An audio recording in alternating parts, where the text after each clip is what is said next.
Good afternoon, Year 5, and welcome to this week's art lesson. If you created a creature last week, I want you to look carefully at it and remind yourselves which primary colours you used for colour mixing to create its body. Remember, we were mixing using either red, yellow or blue.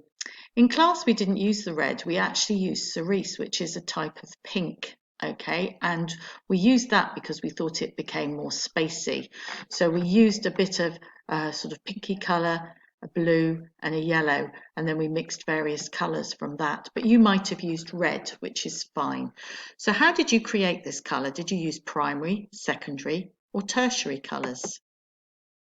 Today, we're going to start to paint where your creature lives, but he's so well camouflaged, hidden, that his environment must reflect him in his spacescape, a habitat that's out of this world. So you need to think about what sort of habitat you want to create. And it needs to consist of similar shapes, colours and textures to himself so that he can camouflage himself well in it. But before we do that, we're going to have a look at other artists' abstract landscapes and see what you notice about the colours they used. Can you identify any layering of ideas? So in other words, when an artist paints a picture, they don't paint it all in one go. They build it up in layers. So they start with a background and then they add a little bit more detail on it. And then later on, they add more of the foreground and then they add the tiny details to it. So I want you to think about what layering is in the paintings we're going to look at and which part would have been painted first. So have a little look at these pictures. If you look at this one here, there's no way that they started by painting in these multicoloured hills. They would have started with maybe this colour background, maybe a bit darker at the top, lighter underneath, and then they would have built this up one thing at a time. So they'd have started with this one at the back and then put one in front of it and so on until they built it up. And this one would have started with maybe the blue at the back and then the other colours painted over the top. And this one, where do you think this would have started? And look at the different brush techniques that have been added, almost like a sponge technique to put this on, and then a brush to paint this at the top, and then finally the black that's painted this tree-like creature in, and then maybe to finish off by dusting it with this gold effect. These paintings are by the artist Megan Duncanson. I quite like her work. I like the colours that she uses. But again, she would not have painted this in one go. She would have done a background and then she would have built up her layers of paint and then she would have put on this detail, the heavier detail, and finally painted these black lines.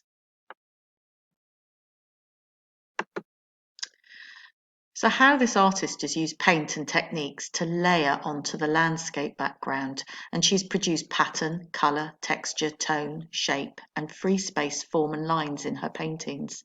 She's put a lot of detail in, but she's had to build it up one layer at a time. And then have a look at this. This is by the artist Theo Dapoor, and have a think about what's different about these landscapes. How would he have built this up? Where would he have started? The other thing that's important to note is so often on young children's drawings, there's like a line somewhere here, and then there's a line up there, and the sky's up there, and the sea's down there is like white in the middle. There's no white on any of these paintings. And if you look into the distance out of a window, you won't see a big white gap on any picture. Okay, everything is filled up, which is why it's so important to paint a background, a wash first of all.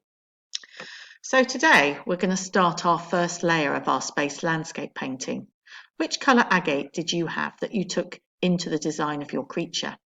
This environment must reflect him, the spacescape, so it appears out of this world, so it must consist of similar shapes, colours and textures. So before we build up our background and foreground, we need to paint what we call a wash on the page, so no area will remain white.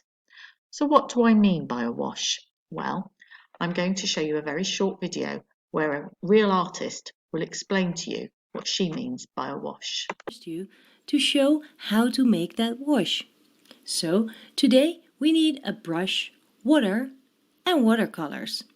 I'm using watercolors from tubes today, but if you have a set with watercolor pens in it, of course you can use that.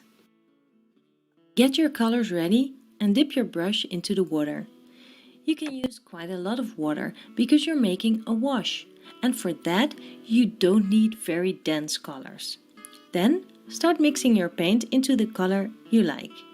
Here I'm mixing yellow and red to make orange. Then start applying your mix onto your paper.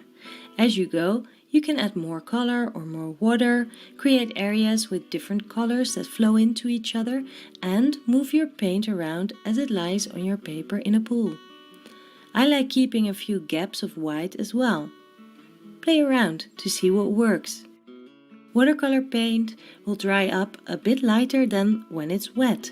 Find out how your watercolors behave by trying this yourself. For some extra splashes, dip your brush into the paint again and use your finger to spray the paint down, like this. You can use denser colors as well, mix up some more and add as much as you feel like. So hopefully now you've got some idea about what the wash is. It's the first layer, okay, in the painting. Okay, it's going to be very watery. You're going to use the base colour. So if your agate was pinky colour, you might end up with something that looks like this or like this by adding some blue to it. If yours was blue, then you might end up with something like this. Or if it was yellow, you could end up something yellow, but you can always add some of the other colours into it. And the idea is that you create a very watery background, okay, so that fills the page, and that's going to be the basis on which you then build up your spacescape. You'll need a fairly big brush, okay, and you will need water and you will need watercolours of some description, or any paint really you can use. If you don't have paint, you can use watercolour pencils, and if you don't have paint, then you could use chalks or colouring crayons and just very lightly use the colours to colour in the whole of the background. But don't forget to keep all the strokes in the same direction, but you can change colours, you can add different colours in to make it darker and lighter in spaces. And as the artist said, it's okay to leave bits white. You don't have to fill in all the gaps. So here are some more ideas for you to have a look at. I hope you enjoyed the art video, and I hope you'll give it a go and see what you can come up with. And next week we can add to it and start building up the layers in our spacescapes. Goodbye.